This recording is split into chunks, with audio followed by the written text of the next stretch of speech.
ये double engine की सरकार प्रधानमंत्री मोदी जी के नेतृत्व में, उनके मार्गदर्शन में जो बोलती है वह करके दिखाती है, और जितना करती है उतना ही बोलती है। हम लोगों ने कहा था ना कि रामलला हम आएंगे, मंदिर वहीं बन गया ना, मंदिर अयोध्या में। कोई संदेह है?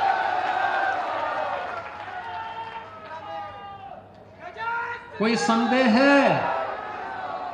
और हम आज फिर इस बात को कह रहे हैं कि कयामत के दिन तक भी कभी, कयामत का दिन तो कभी आना ही नहीं है, और इसलिए बाबरी ढांचे का पुनर्निर्माण कभी होना ही नहीं है।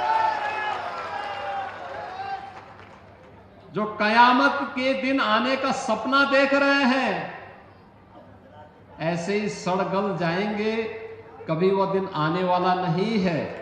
और उनके सपनों को ऐसे ही हम अपनी विरासत को सम्मान देते हुए, भारत की गौरवशाली परंपरा को, सनातन धर्म की इस परंपरा को, जैसे प्रधानमंत्री जी ने 25 नवंबर को अयोध्या धाम में आकर के सनातन के प्रतीक श्री राम मंदिर में भव्य केसरिया ध्वज का आरोहण किया था, ये केसरिया ध्वज हमेशा ही भारत के इस गौरव को, सनातन के इस गौरव को आगे बढ़ाने का कार्य इसी मजबूती के साथ करेगा।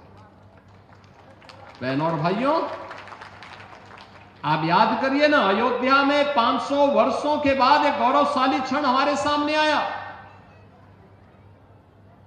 इन 500 वर्षों में अनेक राजा महाराजा आए, अनेक सरकारें आई होंगी। 1947 में भारत आजाद हुआ, 1952 में पहली चुनाव के बाद सरकारें बनी, लगातार हर चुनाव के बाद सरकारें बनती थी, फिर चुनाव होते थे, सरकारें बनती थी। अयोध्या में भगवान राम का, उनकी जन्मभूमि पर भव्य मंदिर के निर्माण का कार्य हो, आखिर ये उनके मन में क्यों नहीं आया? आज तो हर व्यक्ति कहता है कि साहब राम हमारे भी हैं। हमने कहा सभी के हैं, राम तो सबके हैं, भेद इसमें है ही नहीं। लेकिन कुछ लोग हैं जो अवसरवादी रवैया अपना करके जब संकट आता है तब राम याद आते हैं और बाकी राम को विस्मृत कर देते हैं, राम को भूल जाते हैं। इसलिए भगवान राम भी अब उनको भूल चुके हैं।